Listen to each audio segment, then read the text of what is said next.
Notes देने होंगे, एक बार फेल होना है, एक बार ट्राई होने के लिए देना है, या फिर दोनों के बाद रिजल्ट आएगा। उफ, हमारा तो टाइम वेस्ट होगा।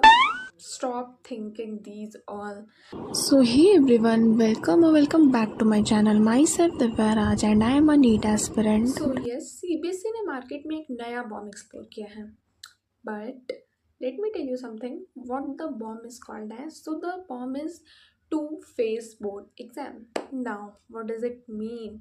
So as a class 11 student, मुझे तो पर्सनली बहुत बुरा लग रहा है बिकॉज ये पर्पस हमारे टाइम पे नहीं आया.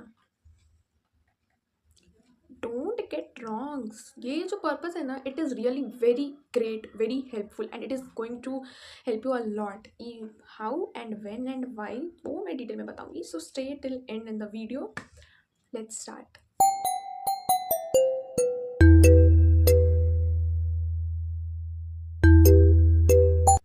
या सो सबसे पहले ये डिटेल में जानते हैं that from where this topic came. तो ये जो दो बोर्ड एग्ज़ाम की जो कंफर्मेशन एंड ऑल हुई है, सो जो लोग सीबीएसई से अपडेटेड रहते थे ना, उन्हें पता होगा, और जिन्हें नहीं भी पता उनके लिए भी 25 फेब 2025 को सीबीएसई के थ्रू एक डायरेक्ट ड्राफ्ट प्रपोज किया गया था for these two board exam.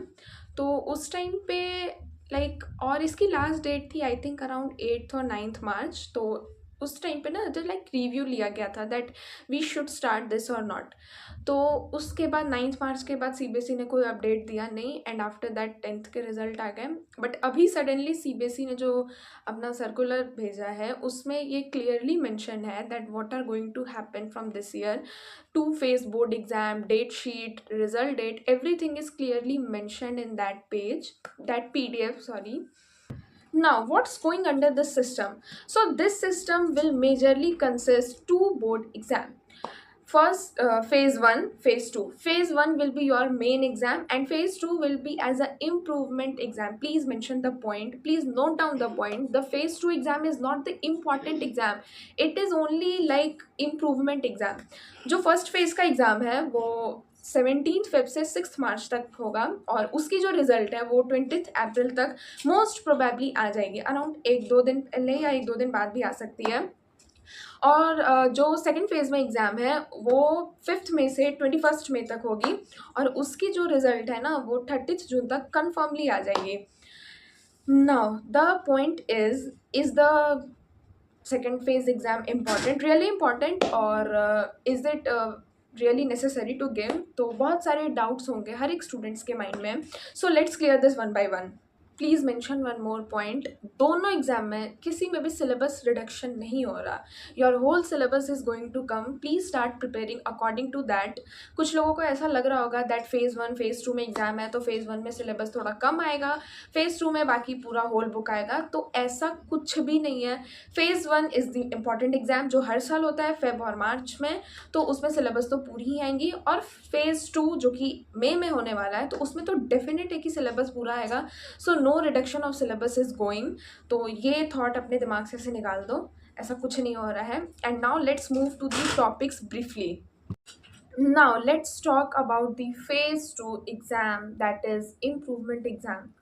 अब बहुत सारे बच्चे इसमें ऐसे होंगे जिनके माइंड में ये चल रहा होगा कि फर्स्ट भी देना है, सेकंड भी देना है. But no, there is not the necessary of giving all subjects in phase 2 also. CBSE ने बहुत अच्छा अपॉर्चुनिटी दिया है आपको. Like let the student be X. तो उसने फेज़ 1 एग्ज़ाम में मैथ्स में अच्छा स्कोर किया, साइंस में अच्छा स्कोर किया, बट अनफॉर्चुनेटली उसकी सोशल स्टडीज़ में एक्सपेक्टेड मार्क्स नहीं आई.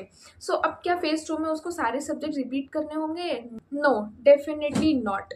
अगर वो चाहता है ना कि सिर्फ सोशल स्टडीज़ में एग्ज़ाम रिपीट करना है तो फेज़ 2 में सिर्फ उसी में एग्ज़ाम देना होगा. उसकी कोई ज़रूरत नहीं है कि अगर बाकी में स्कोर अच्छा है फिर फेज़ 2 में हम रिपीट कर दें. Repeating is your choice, but phase 2 में क्या एग्ज़ाम देना है, कौन सा एग्ज़ाम देना, वो आप सब्जेक्ट के अकॉर्डिंग भी डिसाइड कर सकते हो. दोनों सब्जेक्ट के स्कोर्स आपको शो किए जाएंगे, बट दोनों में से जिस सब्जेक्ट में जो बेस्ट होगा ना उस टॉप 5 को लाके रिजल्ट मिलेगा. And one more important thing, क्योंकि फेज़ 2 एग्ज़ाम बहुत लेट से हो रहा है, रिज़ल्ट भी बहुत लेट से आने वाली है और 11th में तो सिलेबस बहुत ज़्यादा होता है और कोई स्टूडेंट ऐसा है जो अपने मार्क्स से संतुष्ट है, दैट यस मेरे इतने आने वाले थे, मेरे इतने आए हैं, आई एम हैप्पी, तो उनके लिए डिजी लॉकर पे फ़ेज़ 1 के एग्ज़ाम का रिज़ल्ट भी अवेलेबल रहेगा।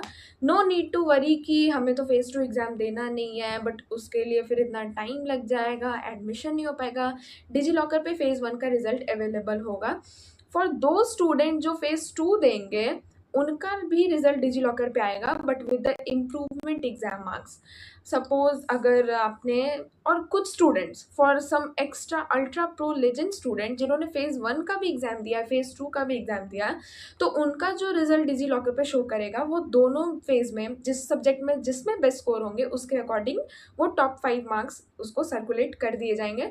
So it is a very very very good, I think it is a very good purpose, और ये सीबीएसई को पहले ही लॉन्च कर देना चाहिए था सो दैट हम सब भी इसका बेनिफिट ले पाते।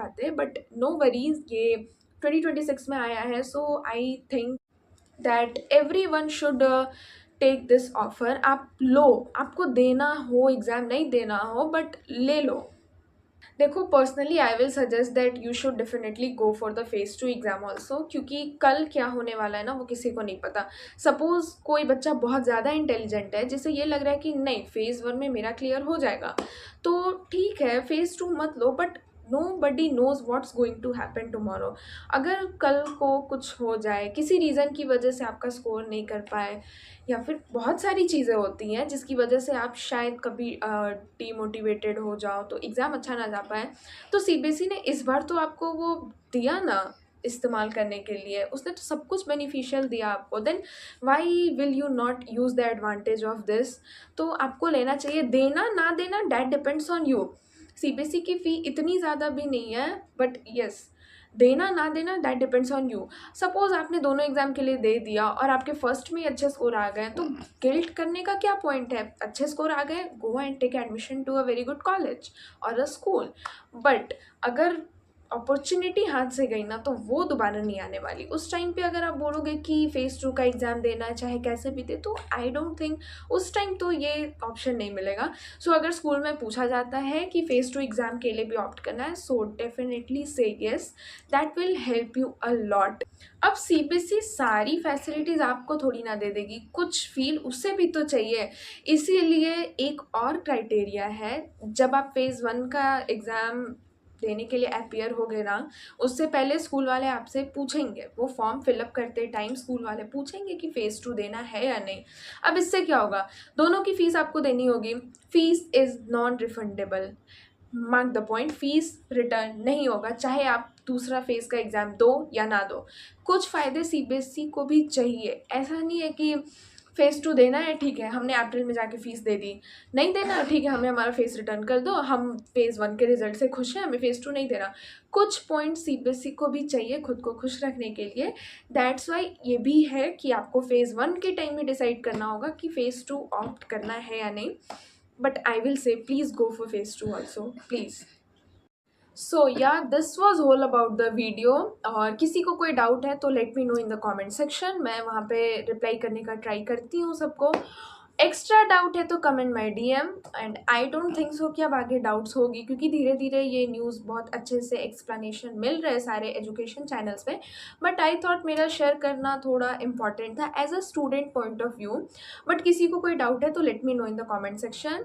Thank you for watching the video till end, stay connected, keep believing, keep study. Video कैसी लगी वो भी कमेंट सेक्शन में बताना। I will be back soon with a very super duper study update. Till then, take care. Bye bye. Stay connected.